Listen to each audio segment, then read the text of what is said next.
Hello, this is U.S. Immigration Attorney Sharifa Tharpe. I am here live to take your U.S. immigration related questions. I have a great topic for you. I am going to be talking about the situation where your spouse was previously deported, or even if they weren't previously deported, but they have a past that you're worried about, can they still get their green card? While every case is different and just one fact can change everything in this situation, the general answer is maybe. That's where it's very important to get a consultation, but it's possible. It may be possible. Now, if your spouse was previously deported, it's going to depend on why they were deported. So, for instance, if they were deported for large scale drug trafficking, there is no waiver available for that. However, if they had a previous deportation for unlawful presence or maybe misrepresentation or fraud or something of that nature, there are waivers available. Also, if there is a criminal background, not drug trafficking, but if there is another type of criminal offense that rendered him inadmissible and deportable, this could also be forgiven with a waiver. So you should never assume that your spouse will or will not qualify for the benefit until you actually get the legal advice you need to move forward. It may be that you just need to take extra steps to get your spouse here. So the both of you have a lifetime commitment, and you want to do everything that you can do possible to be together. And so the waiver is one of those ways that gives many people hope and brings families together. It brings couples together. And so in this case, I want you to know about this option that if your spouse was previously deported and the underlying reason for that deportation can be forgiven, there's hope for your spouse to come back, and your spouse may be able to come back within 1 to 2 years of applying for this waiver and being approved. So now let me remind you that I'm also here to answer your immigration related questions. So put your questions in the comments so that I may answer those questions as they come in. But today I am talking about a situation where your spouse may have been deported previously and you're trying to figure out, can they even get a green card? The best thing you can do is to schedule an appointment for me to evaluate your facts and then confirm if your spouse in your particular case can qualify. But there is hope to do this. Now, when it comes on to deportation, there is a period of time that they have to be outside of the United States. But there's also what's called the Form I-212. It's permission to reapply for reentry that also, if approved, allows your spouse to come back before the time that they're supposed to stay outside of the United States. Another thing to consider is if they have been outside of the United States for the amount of time that they've been banned from the US. So say they've been banned for 20 years, 20 years have now passed. Then in a case like that, there is a possibility. So for example, if they were here unlawfully and they stayed outside of the United States for more than 10 years, they're no longer inadmissible because of staying here without status. So the amount of time that has passed can play a big role in this. Now, waivers, the type of waiver, what we need to present in your waiver is going to depend on the facts here. So, for example, if it's a criminal waiver, has it been more than 15 years since the criminal offense? If it has been more than 15 years, then all we need to show is that they have been rehabilitated and that it is not against the public interest to allow them to come back to the United States. And this is for permanent residents, by the way, the waiver for permanent residents. Now, if it has been less than 15 years, the approval of the waiver is going to be dependent on whether the officer is going to find that you as the qualifying relative will experience extreme hardship. That means that you're the permanent resident or U.S. citizen spouse or parent of the individual who's applying for permanent residence, and they can show that you'll experience extreme hardship. This is how I like to summarize extreme hardship. Extreme hardship means that you can show that you're so dependent, or your spouse can show that you're so dependent on them, that if they don't get admitted to the United States, devastating consequences will happen for you. So, for example, if they don't get in and you have to move to their country, what are the devastating consequences that will follow? If they are here and they end up getting deported, what will happen if your spouse gets deported? Will you be able to manage the bills? Will your children be okay? Will you be okay with taking care of your children on your own? So these are the situations that I evaluate and determine based on the time, based on the offense, based on the immigration violation, whether you can qualify, your spouse can qualify for this waiver. So it's so important. I cannot stress how important it is to get that consultation. Now I'm going to go to questions. So let me go ahead. I'm going to start here. How can I communicate to the NVC about my interview? So usually you have to communicate through through their online portal, and on their website they also have the email. They have their email, and also in the case of an urgent matter, you need to get in touch with them. They provide that contact information and the specific instructions there as well.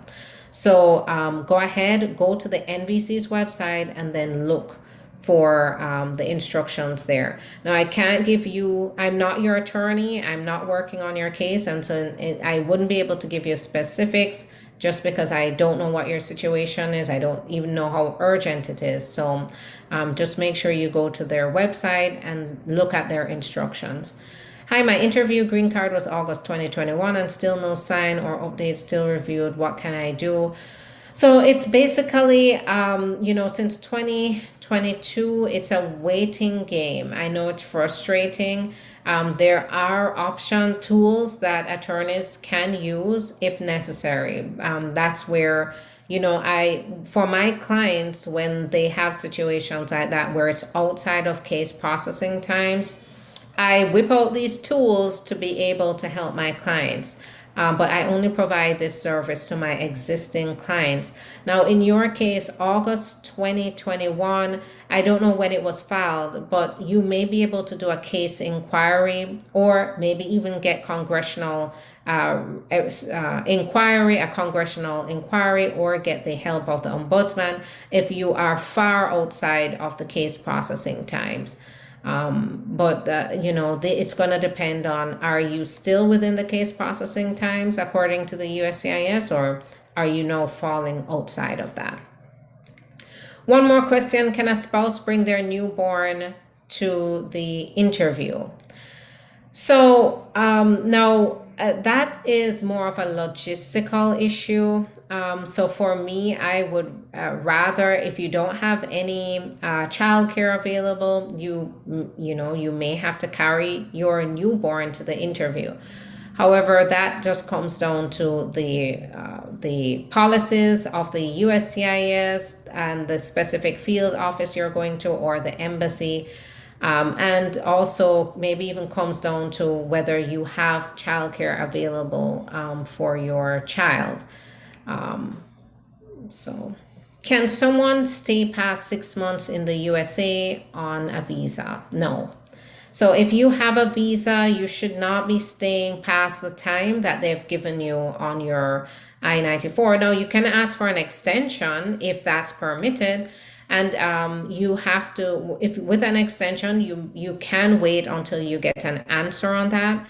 But just to stay without doing anything or applying for any extensions, probably not. 6 months is usually the cap here. And once you overstay, you face the risk of having your visa revoked. All right, so Sasvini. Offender. So Sasvini, I didn't see your question about an offender. So can you repeat? All right, so I'm going through the questions, so hang tight.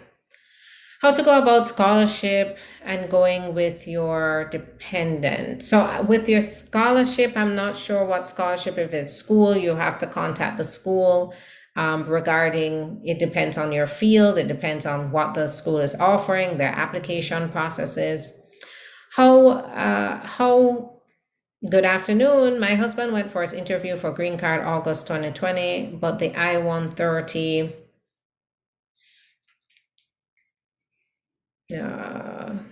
so I don't see, but the I-130 was approved, but they said his case needs to be reviewed because he had a kid with someone.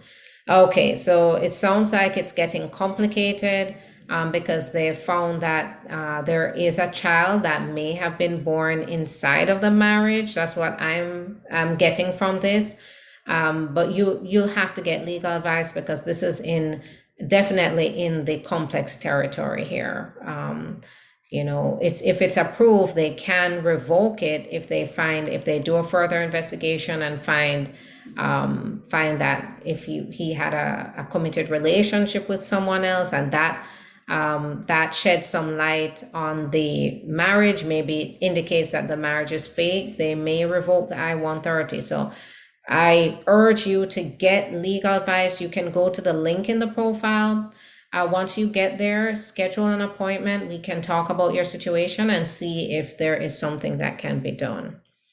So husband is trying to get a scholarship. Exciting.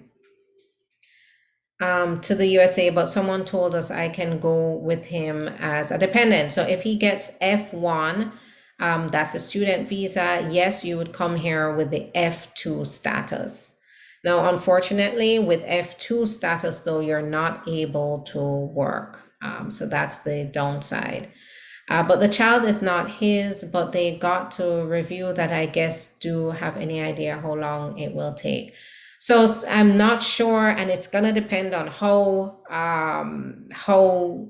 bad, or I don't know how bad the situation is, but it sounds like something has set off an investigation, and this can happen during the process. So Samantha, it could take a few more weeks for them to get in touch, or it could take months. That's where you need to schedule a consultation to disclose all the facts in a confidential setting, and then we can talk about your options going forward. Hi there, Black Angel, nice to see you. So what about the H-1B program? So what about it? You can go ahead and ask. Is the U.S. Embassy going to process visas for 2019 and 2021 this year? So it's going to depend on which country you're in and what's going on. Different embassies they're terribly backlogged, and because of that, we're waiting for visa interviews that used to take a few weeks. Now it's taking a year or more. So it is definitely crisis level. And so, it's going to depend though on the embassy. Sometimes there are ways to request your case be expedited, but it's going to come down to a case-by-case basis. I have my 2-year green card, but my husband treated me to divorce. How to go about that? So if he has filed for divorce, then you can apply for a waiver to apply on your own. Shanika, this is exactly what I help my clients with. So you can go ahead, give me a call. Let's evaluate your situation and prepare a good application. Here's a good thing to know too. If you prepare a good application, there is a chance that your petition could be approved without an interview and you could get your green card in the mail. But this is where I caution you to invest and make sure you do it right. Because when it comes on to waivers, they're gonna scrutinize your application a lot with a lot more detail and rigor than they usually do. And they're going to, look for holes. What they want to know is if you have had a bona fide marriage, even though there was a divorce. Because remember, that happens. Divorces happen, even when you had the best intentions. And so it's about showing the divorce decree and also showing that you had a bona fide marriage. I'd also want to explore what happened in the marriage. Were you mistreated? If you were mistreated, then there is a possibility you could qualify for another type of waiver. Good afternoon. If someone overstayed their visa, can they file self-sponsored? So not just by overstaying. And overstaying can complicate your case. You really, when it comes to overstaying, you have to meet very specific requirements to be able to apply, but not apply for yourself. Applying for yourself, maybe with VAWA, right? Actually, with VAWA, if you have a US citizen or legal permanent resident spouse or a parent or a citizen son or daughter who's mistreating you, you can apply for your own petition, but you have to show that you had this relative who was mistreating you. If in the case of employment based, if you're applying for yourself, you definitely have to show that you're not inadmissible, and overstaying your visa can lead you to be inadmissible. That means that when you're inadmissible, it means that they will not allow you back to the US for some time. So you know, your options is really going to come down to your specific circumstances, who are your relatives, and so forth. So green card expires next May. So get a head start, get that legal advice, and get going. Are they still backed up processing EADs? Yes, they're working on it. Can you adjust status with criminal record? So it's possible, yes. Not all criminal offenses is going to stop you from adjusting status. Some can, though.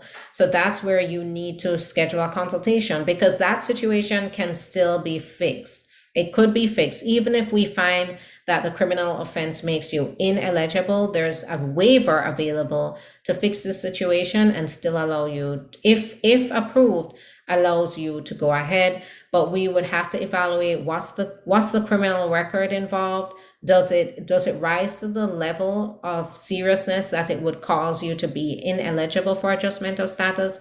And do you qualify for a waiver? So as you can see, all those questions, the way I'm going to answer those questions is through a consultation. Go to the link in the profile on YouTube. You can go to the About page. You'll see the link to go to the website. There are 3 ways to get in touch.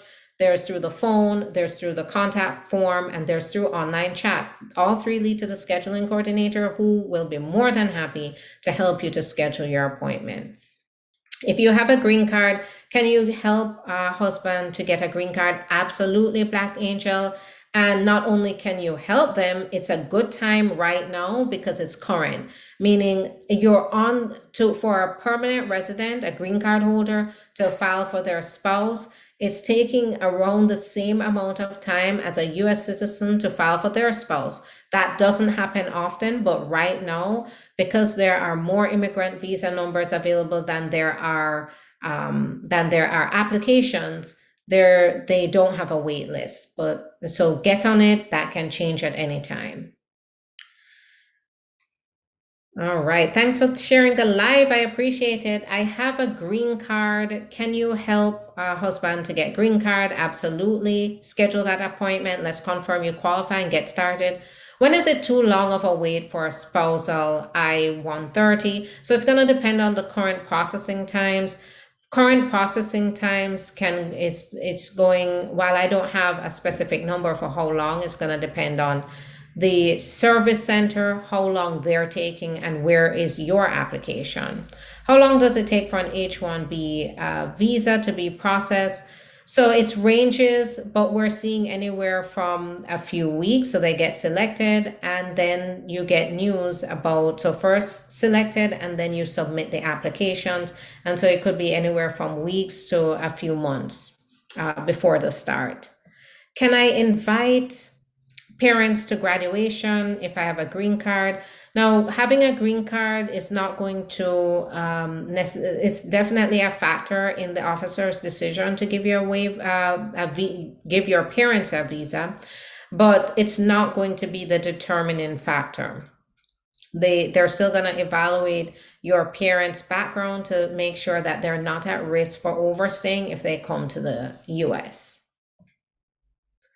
All right, so I am heading on over to Instagram right now. So our conversation doesn't have to end here. What you can do is you can hop on over there. You can follow me. Most of my content right now is being released on Instagram. I'm the immigration attorney on Instagram. If you hop on there, follow me, and then join me there. If you haven't gotten to and ask your question, go ahead and do that over there. Otherwise, I will be back tomorrow at I'll be back tomorrow at around 4 p.m. Eastern time, where I can answer your questions. I will also be here on YouTube at around 4 p.m. Eastern time. Now I'm going to go over to Facebook, ST Law Office, or Instagram, The Immigration Attorney. That's the name of the handle on Instagram. Join me there so we can continue to talk. I hope to see you in a consultation. If I don't see you in the consultation, I hope to see you tomorrow, where you can continue to ask any immigration questions that you would like. Have a great one. I'll see you tomorrow. Bye-bye.